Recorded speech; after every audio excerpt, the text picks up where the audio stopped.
우리가 40일 특별 새벽 기도회를 위해서 준비하면서 사무엘상 말씀에 등장하는 세 명의 왕이 세 명 등장한다. 첫 번째는 우리가 영원하신 하나님, 우리의 왕이신 하나님께서 사사들을 통해서 직접 이스라엘을 다스리던 때가 있었다. 이때는 사사들의 시대이기도 하고 사무엘상에서는 사무엘이 등장을 하지요. 물론 엘리도 그와 같은 시기를 같이 살았습니다. 하지만 엘리이던 사무엘이던 하나님께서 쓰셨고 하나님께서 직접 말씀하셨고 이스라엘을 가운데 직접 인도하셨다라는 것은 굉장히 중요한 특징이죠. 그래서 사울 왕 첫 번째 왕을 세울 때 하나님께서 사무엘에게 이스라엘 백성들의 요청을 따라 이야기하실 때 이스라엘 백성들이 너를 미워하는 게 아니라 내가 하나님 당신을 왕이 되는 것을 싫어서 왕이 되는 것을 어려워하여서 왕을 뽑아달라고 하는 거다. 이렇게 이야기하는 장면을 우리가 살펴보았습니다. 이스라엘 백성들이 원한 대로 왕을 세웠고 그 첫 번째 왕이 사울이었습니다. 사무엘상에 등장하는 두 번째 왕이죠. 환호했습니다. 물론 그들 중에서는 반역하는 사람도 있었고 저를 어떤 자격으로 갖추냐 뭐 이런 식의 어떤 반목 같은 게 있기도 했지만 점차 시간이 지나가면서 사울은 어떤 자기가 갖추어야 될 왕권의 확립과 주위에 영향력을 미쳐가는 것을 보게 됩니다. 꽤 오랜 시간이었지만 그런 시간들 통해서 이제는 주위에 군대도 있고 마땅히 외세, 대표적으로는 블레셋의 외세 침입에 대해서 이스라엘을 지켜나가는 그런 어떤 조직과 군사적인 어떤 모습을 갖추게 되었던 것도 우리가 볼 수 있습니다. 그런데 안타깝게도 그가 그런 외적인 어떤 시스템 혹은 군대에 사람들을 모으는 데는 성공했을지 모르겠지만 하나님의 말씀을 버려서 다시 말해 하나님께서 말씀하시고 이러이러하게 해라 라는 말씀에 자기의 우선순위와 자기의 생각이 더 먼저 앞서게 되는 것을 통해 충분히 기다리지 못하고 혹은 하나님의 말씀을 따르지 못하고 자기의 계획과 자기의 우선순위가 순풍순풍 나와버리는 것을 통해서 그가 영원한 하나님의 어떤 왕권의 확립에는 이르지 못했습니다. 하나님께서 그에게 내 마음에 합당한 사람을 세우겠다 이런 말씀을 하셨죠. 그리고 사울과 사무엘은 만나지 못했습니다. 그런 일로 있고 난 다음에 그리고 하나님께서 슬퍼하는 사무엘에게 너 저기 가서 다윗에게 가서 기름 부어라. 물론 다윗을 알고 간 건 아니지만 이새의 집에 있는 아들에게 선택한 사람이 있으니 가라. 그래서 들에서 양들 보고 있는 다윗을 데려오기까지 해서 그래서 기름을 부으고 왕으로 세웠던 장면까지를 우리가 고난주간 이전에 살펴보았습니다. 근데 그런 의미로 이스라엘 나라에는 실제적으로 사람들이 왕으로 생각하는 사울과 하나님께서 이제 기름 부으시고 하나님께서 왕으로 세워 가실 하나님께서 그를 통해 이제 훈련시키실 다윗이 동시에 존재해 버리게 되는 왕이 두 명이 존재해 버리게 되는 그런 형편에 이르렀다. 이렇게도 말씀을 드렸습니다. 그렇다면 여러분 이제 그 세 번째 이제 포커스가 사울이 아니라 이제 사울이 다윗이라는 존재를 인식하기 전에는 어찌됐든 간에 이스라엘의 온통 집중과 관심과 왕으로서의 어떤 영향력을 이렇게 떨치고 그런 관심을 받을 사람은 자기밖에 없어 이렇게 생각을 했지만 이제 다윗이 등장하는 것을 통해서 점점 어떤 마음을 갖게 되냐면 나의 경쟁자, 왕의 경쟁자는 또 다른 왕밖에 없죠. 나의 경쟁자라고 했을 때 나타나게 되는 그런 안타까운 모습이 사울에게서 있고 그것과 같이 대조되어서 하나님께서 이스라엘의 왕이라고 하실 때 그 왕 그리고 사람을 왕으로 세우셨을 때 왕에게 요구하시는 것이 무엇인지를 대조적으로 드러내게 하시거든요. 오늘 그 첫 번째 장면입니다. 이스라엘의 두 번째 왕이기도 하지만 다윗의 삶은 여전했습니다. 양 보고 있었다는 이야기입니다. 양 치고 있고 그리고 형들은 군대에 나와 있었지만 형들과는 다르게 다윗은 지금 양 치다가 아버지의 부르심, 심부름을 따라서 지금 전장으로 왔습니다. 엘라 골짜기라고 하는 곳인데 다분히 블레셋 쪽에 가까운 이스라엘의 접경 지역입니다. 지금 엘라 골짜기에 가보면 뭐 공사 중이고 큰 벌판들이 있어서 많은 사람들이 모여서 서로 전쟁을 하려면 어쩔 수 없이 벌판에 있어야 되니까 산에서는 할 수가 없으니까 벌판에 서로 마주하고 있는 상황에 골리앗이 나와서 아침 저녁으로 이야기하고 있다는 거 아니겠습니까? 그리고 이때부터 질문하게 됩니다. 이게 누가 진짜 이스라엘의 왕인가? 누가 진짜 이스라엘의 왕인가? 첫 번째로 우리 같이 오늘 본문에서 살펴보고, 그리고 앞으로 우리가 다윗과 사울을 살펴보면서 계속해서 우리 스스로에게 질문해 봐야 할 중요한 질문이기도 한데, 첫 번째로 누가 진짜 왕인가? 라는 것에 우리가 첫 번째로 질문해 보고 은혜를 누리고 싶습니다. 오늘 16절과 31절, 32절 말씀을 보면 이렇게 나와 있습니다. 그 블레셋 사람은 아침 저녁으로 가까이 나아가서 계속 싸움을 걸어왔고 그런 지가 벌써 40일이나 되었다. 31절, 다윗이 한 말이 사람들에게 알려지고 누군가가 그것을 사울에게 알렸다. 그러자 사울이 그를 데려오게 하였다. 다윗이 사울에게 말하였다. 누구든지 저자 때문에 사기를 이뤄서는 안 됩니다. 임금님의 종인 제가 나가서 저 블레셋 사람과 싸우겠습니다. 라고 이야기하고 있습니다. 사울은 이스라엘 군사들과 함께 뭐하고 있었는가? 두려움에 떨고 있었습니다. 물론 사울의 나이가 어느 정도 들었던 것으로도 보이고, 그런데 반면에 사울이 그만큼 왕권이 확립되어서 주위에 많은 군사들이 있었다라고도 충분히 합리적으로 추측할 수가 있겠죠. 그런데 저쪽의 장수 골리앗이 나와서 그 외적인 위용이 대단해서 뭐 키가 뭐 270, 뭐 3m 뭐 이렇게 되는 커다란 사람이, 당연히 키가 그러니까 몸도 좋았겠죠. 그래서 그가 입은 갑옷이 뭐 100 몇십 킬로다 뭐 이렇게 나오고, 노트구만 해도 몇십 킬로그램이다 이렇게 환산하면 그렇다고 하는 엄청난 장수가 나와서 아침 저녁으로 막 조롱하면서 이야기하는 겁니다. 나와라. 나와서 1대1로 1대1 우리 서로 대장전을 하자. 대장끼리 싸워서 전쟁에서 이긴 대로 우리가 다 결정하자. 이 대장전이라고 하거든요. 대장전을 하자. 막 이렇게 아침 저녁으로 하고 있는데, 이런 참담한 이야기를 이스라엘 사람들이 다 듣고 있고 아침 저녁으로 듣고 있고 하는 것 아니겠습니까? 여기서 우리가 옛 이야기를 하나 떠올려 봐야 하지 않겠습니까? 사무엘에게 이스라엘 백성들이 왜 왕이 필요하다고 이야기했던가요? 우리를 데리고 가서 앞서 나가서 싸울 사람이 필요하다. 앞서서 지킬 사람이 필요하다. 이스라엘 백성들이 처음에 자기들에게도 왕이 필요하다라고 이야기할 때 그 가장 원함의 첫 번째가 뭐였냐면 전쟁 나갔을 때 앞에서 싸울 사람이 필요하다였어요. 하지만 이유를 뭐 사울이 그날 컨디션이 안 좋았는지 혹은 나이가 들었는지 혹은 뭐라고 어떻게 되었는지 사울에게 직접적으로 물어볼 수 있는 것들이 많지 않지만, 적어도 이 전쟁의 상황을 보면 사울도 그 자리에 있었고 나갔고, 그리고 전쟁은 계속되고 있는데 그쪽에서는 골리앗이 나와서 소리를 지르고, 그리고 거기에 두려움이 엄습해서 이스라엘 백성들의 두려움이 엄습해서 아무도 나가지 싸우고 있지 못했다. 거기에는 사울도 포함되어 있었다라고 정확하게 읽어낼 수가 있죠.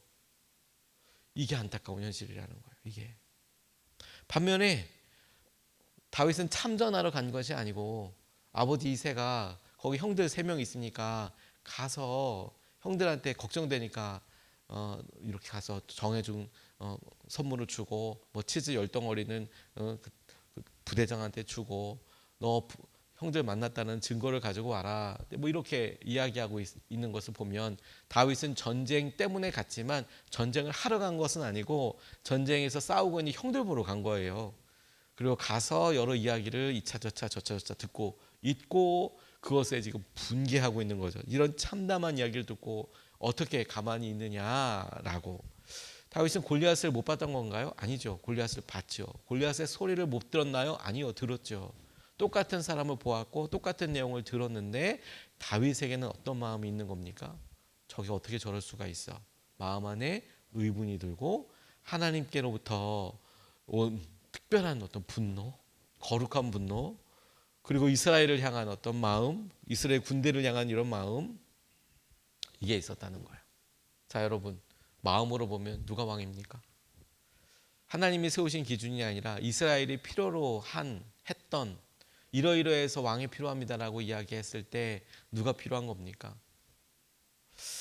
우리가 이렇게만 질문해 봐도 지금 다윗이 전면에 나서기 시작할 즈음에 일어나게 되는 일들을 우리가 보게 됩니다. 그리고 여러분, 우리는 여기서 이 내용을 그대로 우리에게 적용해야 할 부분이 있다고 싶어요. 무슨 말이냐면 여러분, 우리는 어느 순간에 우리가 그동안 해왔기 때문에 당연하게 영향력을 미쳐왔고 당연하게 그 일에 익숙하기 때문에 우리가 잘하고 있다라고 생각하고 그리고 괜찮다라고 생각하지만, 다윗과 사울이 비교되어 볼 때 지금 당연히 나서야 될 사람은 누구? 사울. 당연히 용기 내야 될 사람은 누구? 사울. 그 자리를 맡았기 때문에 당연히 싸워야 될 사람도 누구? 사울. 우리에게도 우리의 믿음이 혹은 우리가 알고 있는 진리에 대한 마음이 실제 적용하고 있는가? 사울이 왕인 이유는, 사울이 왕으로서 행해야 될 이유는, 그가 그곳에 있게 된 이유는 이미 다 알고 있지 않습니까? 근데 우리의 믿음도 딱 사울과 다윗에게서 드러나는 이 중요한 그가 왕인 이유는, 이것은 우리에게 주어진 말씀처럼, 약속처럼 우리가 그 약속을 갖고 있어서, 우리가 복음의 진리를 갖고 있어서, 우리가 믿음을 갖고 있어서 구원을 받는다, 하나님의 축복을 받는다, 다 사실이지만 그럼에도 불구하고 그것을 우리 마음 안에만 갖고 있고 표현하지 않고 혹은 우리의 삶 속에서 마땅히 드러낼 자리에 가만히 마치 골리앗의 위협에 그냥 위축돼서, 우리에게 믿음이 있지만 세상에서나 가정에서나 우리의 삶에서 위축되어서 믿음이 있으나 드러내지 못하고 혹은 우리가 그런 생각이 있으나 말하지 못하는 그런 모습으로 살아간다면 우리의 믿음은 사울의 모습과 비슷하다고 할 수 있겠습니까? 다윗의 모습과 비슷하다고 할 수 있겠습니까? 우리는 조심스럽게 두 사람의 모습을 통해서 대조되어 보여지는 그런 모습을 통해 우리의 실상이 어디에 가서 어디에 비슷하게 닮아가야 하는지에 대해서 명확하게 배우게 된다고 싶어요. 명목만 있는 명목적인 왕, 명목적인 타이틀이 아니라 실제 우리의 마음이 젊은 다윗처럼, 사울처럼 견고한 모습이 아니라 다윗처럼 하나님을 의지하는 모습으로 우리의 믿음이 변하게 하고, 우리가 선택할 수 있다면 다윗의 모습을 선택해야 되는 거구나. 그게 주님께서 세 번째 다윗의 모습 우리에게 보여주시면서, 사울과 비교하여 보여주시면서 마치 흔들어 깨우듯이 우리의 모습이 안정적인 안전지대에 있는 게 아니라 하나님을 닮아서 한 것 더 나아가도록 이끌어 가시는 도전이라고 싶어요. 두 번째로 주목하고 싶은 것은 주님이 쓰실 때 그 모습 그대로 사용하고 계신다라는 점에 주목하고 싶습니다. 오늘 36절에서 40절까지의 말씀을 보면 이렇게 나와 있습니다. 제가 이렇게 사자도 죽이고 곰도 죽였으니 저 할례 받지 않은 블레셋 사람도 그 꼴로 만들어 놓겠습니다. 살아계시는 하나님의 군대를 모욕한 자를 어찌 그대로 두겠습니까? 다윗은 말을 계속하였다. 사자의 발톱이나 곰의 발톱에서 저를 살려주신 주님께서 저 블레셋 사람의 손에서도 틀림없이 저를 살려주실 것입니다. 그제서야 사울이 다윗에게 허락하였다. 그렇다면 나가도 좋다. 주님께서 나와 함께 계시길 바란다. 너와 함께 계시길 바란다. 사울은 자기의 군 장비로 다윗을 무장시켜 주었다.